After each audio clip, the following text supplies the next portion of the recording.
তো বন্ধুরা, chicken biryani mutton biryani খেতে খেতে কি তোমরা বিরক্ত হয়ে গেছো? তো আজকেই বাড়িতে বানিয়ে ফেলো পাঠা দিয়ে দুর্দান্ত একটি ভেজ বিরিয়ানি। তো এটা কী করে বানাচ্ছি সেটা দেখতে গেলে পুরো ভিডিওটা তোমাদেরকে দেখতে হবে। তো চলো দেরি না করে ভিডিওটা শুরু করা যাক।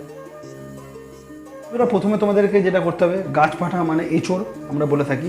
তো একে প্রথমে একটু সেদ্ধ করে নিতে হবে, কারণ এর মধ্যে যে কষটা বা আঠাটা আছে ওটা সেদ্ধ করলে কি বেরিয়ে যাবে। ওটা সেদ্ধ হয়ে গেছে, জলটা ছেঁকে নিয়েছি, সর্ষের তেল দিয়ে দেবো। তো বন্ধুরা, দেখে বুঝতে পারছো তেলটা একদম ভালো মতো গরম হয়ে গেছে, ধোঁয়া উঠছে। তো এবার ফার্স্টে পেঁয়াজ বেরেস্তাটা ভেজে নিতে হবে। তো বন্ধুরা, পেঁয়াজ বেরেস্তা ভাজা একদম রেডি হয়ে গেছে। আলুটাকে একটু ছাকা করে ভেজে নিতে হবে তোমাদেরকে। হলুদ দিয়ে দেবো রঙের জন্য, তো হলদে রঙলে দেখতে বেশ ভালো লাগবে। তো বন্ধুরা দেখে নাও, আলুগুলোকে আমি একদম ছাকা করে ভেজে নিয়েছি। আলুগুলো ভেজে তুলে নেওয়ার পরে এবার এঁচোড়টাকে একটু হালকা করে ভেজে নিতে হবে। এটা কিন্তু বন্ধুরা সেদ্ধ এঁচোড়টাকে সেদ্ধ করে নেওয়ার পর কিন্তু আমি একটু ভেজে নিচ্ছি। বন্ধুরা, এঁচোড়টাকে বেশি কড়া করলাম না, এঁচোড়টাকে একটু হালকা করে আমি ভেজে নিলাম। ভেজে তুলে নেওয়ার পরে এবার তোমাদেরকে ফোড়নে যেগুলো দিতে হবে দেখে নাও। একটা তেজপাতা, 4টে মতো এলাচ আর কিছু লবঙ্গ, কুচি পেঁয়াজটাকে একটু হালকা বাদামি করে ভেজে নাও।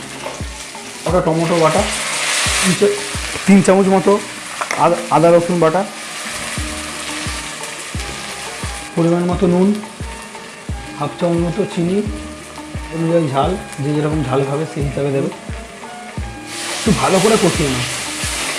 আলুটা দিয়ে কষাবে, তাহলে কী হবে, আলুটার ভেতরে ঝাল নুন সব ভালোভাবে ঢুকে যাবে, মশলাগুলো ভালোভাবে ঢুকে যাবে। তো খেতেও বেশ ভালো লাগবে, আর আলুগুলো একটু ভালো সফট হয়ে যাবে। সমস্ত এঁচড়গুলোকে এর মধ্যে দিয়ে দাও। আর বন্ধুরা, আলুগুলোকে একটু নরম করার জন্য সামান্য একটু জল দিয়ে এটাকে একটু কষিয়ে নাও, তাতে একটু দই দিয়ে দেবে।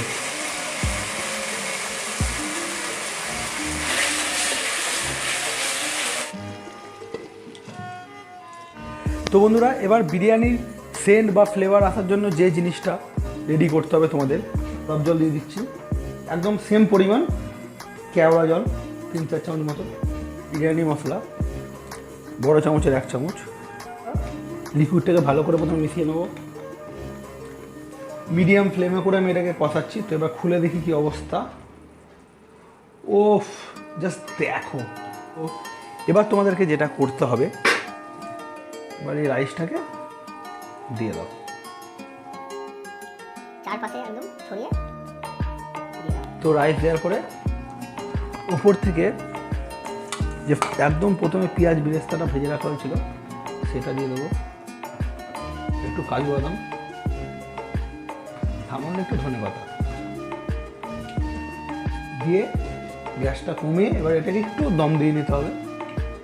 তো বন্ধুরা, বিরিয়ানিতে দম দেওয়া কমপ্লিট। তো এবার খুলে দেখো কি অবস্থা। আর আমি ঘিয়ের পরিমাণটা বন্ধুরা একটু অল্পই দিলাম, কারণ বেশি ঘি দিলে ঘিয়ের গন্ধে আমার মায়ের একটু গাটা গোলায়। তো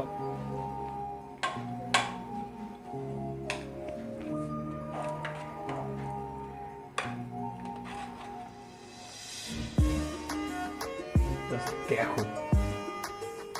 তো বন্ধুরা, আলুগুলো জাস্ট দেখে নাও, একদম মনের মতো নরম আলু। এঁচড় নিয়ে দেখো, এঁচড় একদম গলে গেছে।